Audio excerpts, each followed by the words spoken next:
কোন দলকে নতুন করে ক্ষমতায় পাঠাইলে হবে না। বলবেন হুজুর আগামীকালকে তো শরিয়া প্রতিষ্ঠিত হবে না। আমি বলি এটা আমিও জানি হবে না। আমরা তো এটাও জানতাম আগামীকালকে হাসিনা পতন হবে না, আল্লাহ পারছে তো। কথা বলে না, আমরা তো এটাও কেউ বিশ্বাস করতাম না। হাসিনা নিজেও সকালবেলা বিশ্বাস করতো না।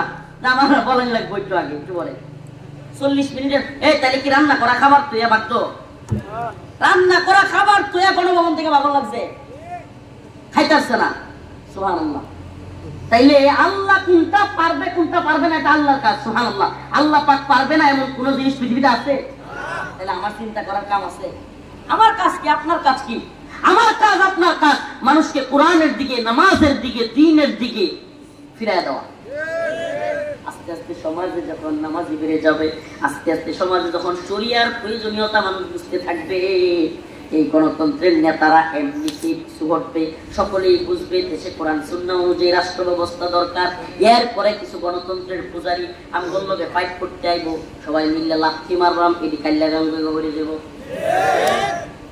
তখন বেশি লোক থাকতো না লাথি দলে। আর যদি এটি বুঝায় না নয়, অনেক মানুষ গণতন্ত্রের পক্ষে লাড়ি হয়ে আইব।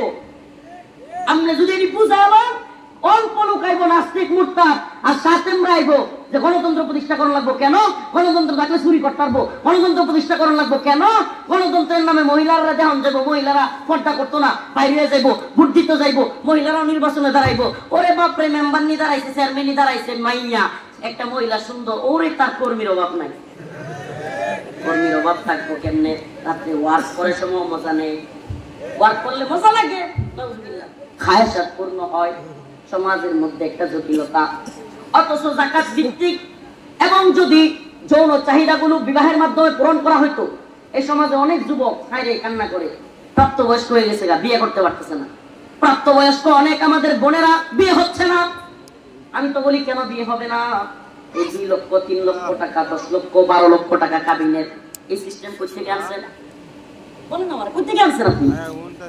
আল্লাহ রাসূল সাল্লাল্লাহু আলাইহি ওয়াসাল্লাম বলেছেন, যেই বিয়েতে যত খরচ কম সেই বিয়ে তত উত্তম। এটা আমার কথা না, ওলামায়ে কেরাম জানেন, রাসূলের কথা সাল্লাল্লাহু আলাইহি ওয়াসাল্লাম। আল্লাহ রাসূল বলেছেন যেই বিয়েতে খরচ যত কম সেই বিয়ে তত উত্তম। কথা কয় না, সেই বিয়ে তত উত্তম। আর বিয়েতে যে বিয়েতে খরচ বেশি এটা উত্তম আল্লাহ রাসূল কইছে? আল্লাহ রাসূল সাল্লাল্লাহু আলাইহি ওয়াসাল্লামের কাছে এক মহিলা আসছে, ইয়া রাসূলুল্লাহ আমারে বিয়ে করেন, আমি মুসলমান হয়ে যাব। আল্লাহর নবী মুখ ফিরিয়ে নিলেন। আবার বলতেছে, ইয়া রাসূলুল্লাহ আমারে বিয়ে করেন, মুসলমান হয়ে যাব। আল্লাহর নবী আবার মুখ ফিরিয়ে নিলেন। তৃতীয়বার মহিলা যখন আবার বলে, ইয়া রাসূলুল্লাহ আমারে বিয়ে করেন, আমি মুসলমান হব, পাশ থেকে এক সাহাবী বলে উঠলেন, ইয়া রাসূলুল্লাহ সুন্দরী মহিলা, আপনি বিয়ে না করলে আমার বিয়ে দিয়ে দেন। এক সাহাবী বলে বসলেন, আমার সাথে বিয়ে দিয়ে দেন, অনেক সুন্দরী মহিলা।